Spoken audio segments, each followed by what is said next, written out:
Assalamualaikum warahmatullahi wabarakatuh. Perkenalkan, nama saya Rifdah Najwan dengan NIM 2207015156. Pada video kali ini saya akan menjelaskan pembahasan materi tentang teori humanisme menurut Benjamin Samuel Bloom dan Kurt Ward. Nah, teman-teman, apa sih itu humanisme? Humanisme adalah pemahaman yang mengedepankan nilai dan kedudukan manusia di dalam segala hal. Artinya, setiap orang harus memperlakukan semua manusia dengan baik, tanpa membedakan suku, ras, agama, maupun profesinya. Nah, humanisme berasal dari bahasa Latin humanus, yang mempunyai akar kata homo, yang berarti manusia. Nah, di dalam Kamus Besar Bahasa Indonesia, humanis adalah orang yang mendambakan dan memperjuangkan terwujudnya pergaulan hidup yang lebih baik, serta berdasarkan asas-asas perikemanusiaan atas kepentingan sesama umat manusia. Selanjutnya ada pengertian teori belajar humanistik. Teori belajar humanistik adalah salah satu teori pembelajaran yang dilandaskan pada psikologi manusia. Teori ini fokus pada pengembangan diri individu dengan cara yang sesuai dengan potensi diri manusia. Nah, mengamati dan menilai diri dari perilaku kita sendiri. Lalu ada pengertian humanisme di dalam pendidikan. Apa sih humanisme dalam pendidikan itu? Humanisme dalam pendidikan adalah sistem pendidikan nasional yang pendidikan ini cenderung lebih manusiawi dan mengutamakan komunikasi, di mana jika pendidikan ini terjalin akan menjadi salah satu jembatan dalam membentuk karakteristik siswa. Ada teori belajar humanisme yang dikemukakan oleh Benjamin Samuel Bloom. Nah, Benjamin Samuel Bloom ini siapa?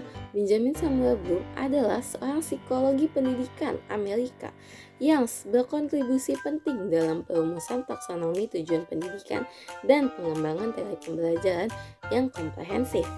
Lalu, taksonomi Bloom mengacu pada taksonomi yang dibuat untuk tujuan pendidikannya. Taksonomi ini pertama kali dikenalkan oleh Benjamin Samuel Bloom pada tahun 1956. Hal ini bertujuan pendidikan dibagi menjadi beberapa domain. Nah, nantinya masing-masing domain ini akan dijelaskan lebih dalam berdasarkan hierarki yang mencakup perilaku yang menekankan aspek intelektual seperti pengetahuan, pemahaman, dan pemikiran. Lalu, apa sih tujuannya? Tujuan pendidikan ini dibagi menjadi 3 domain. Yang pertama ada domain kognitif yang meliputi perilaku yang menekankan aspek intelektual seperti pengetahuan, pemahaman, dan keterampilan dalam berpikir. Selanjutnya yang kedua ada domain afektif. Domain afektif ini mencakup perilaku yang menekankan aspek perasaan dan emosional seperti minat dan juga sikap. Nah, domain yang ketiga ada domain psikomotorik. Domain psikomotorik mencakup perilaku yang menekankan keterampilan motorik seperti menulis, membaca.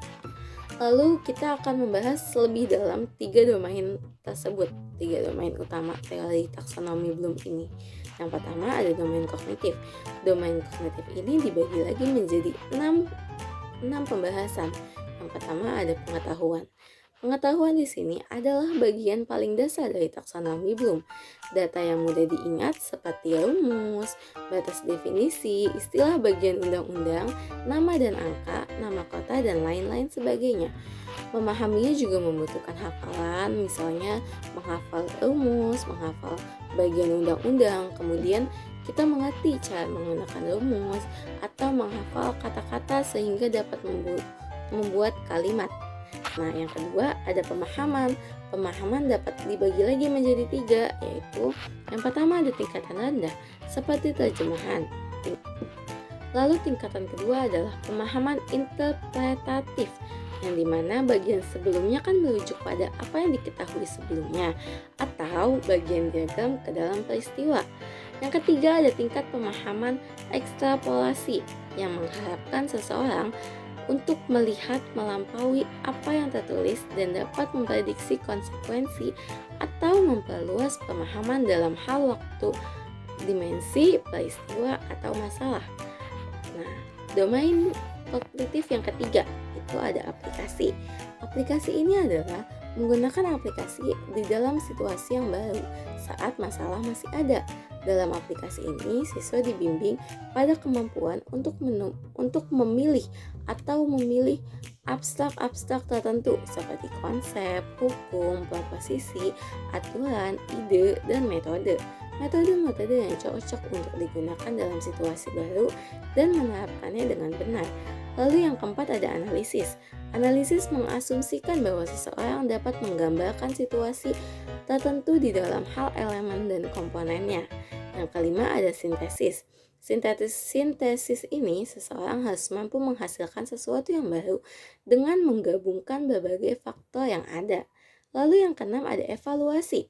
Evaluasi adalah seseorang ini harus mampu mengevaluasi suatu situasi, kondisi, pernyataan, atau konsep berdasarkan kriterianya. Lalu ada pembahasan terkait domain afektif. Domain afektif ini terbagi menjadi 5 bagian. Pertama, ada penerimaan. Apa sih itu penerimaan? Penerimaan yang dimaksud di sini adalah kesediaan untuk menyadari fenomena lingkungan mengajar adalah tentang mendapatkan, menahan, dan mengarahkan perhatian. Yang kedua, ada merespons. Merespon adalah memberi reaksi terhadap fenomena di lingkungannya yang mencakup penerimaan, kesiapan, dan kepuasan dalam memberikan umpan balik. Yang ketiga ada hadiah. Hadiah ini berkaitan dengan harga atau nilai yang diterapkan pada objek, fenomena, atau perilaku. Evaluasi yang didasarkan pada masukan nilai-nilai yang diekspresikan di dalam perilaku-perilaku tertentu. Yang keempat ada mengatur. Apa sih itu mengatur di sini? Mengatur adalah menggabungkan nilai-nilai yang berbeda, menyelesaikan konflik di antara yang membentuk sistem nilai yang sudah bersatu. Lalu yang kelima ada karakterisasi.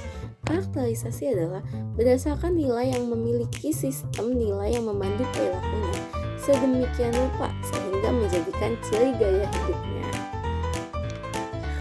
Lalu domain yang terakhir ada domain psikomotor. Domain psikomotor ini terbagi menjadi 7 bagian yang akan kita bahas. Yang pertama ada persepsi. Persepsi menggunakan indera sebagai pegangan untuk membantu gerakan. Yang kedua ada kesiapan fisik, mental, dan emosional untuk bergerak. Yang ketiga ada respon terpandu, yaitu tahap awal pembelajaran keterampilan kompleks yang termasuk imitasi dan hanya coba-coba. Yang keempat ada mekanisme yang meninjau gerakan yang telah dipelajari untuk membuatnya terlihat meyakinkan dan terampil.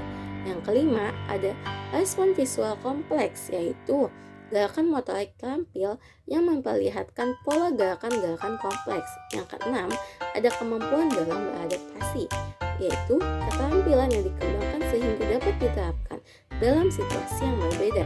Lalu yang ketujuh ada penciptaan. Penciptaan di sini yang dimaksudkan sebagai penciptaan pola gerakan baru yang disesuaikan dengan situasi, kondisi, atau masalah-masalah tertentu. Nah, mungkin itu saja yang dapat saya sampaikan. Semoga dapat bermanfaat dan dapat dipahami. Kurang lebihnya mohon maaf. Wassalamualaikum warahmatullahi wabarakatuh.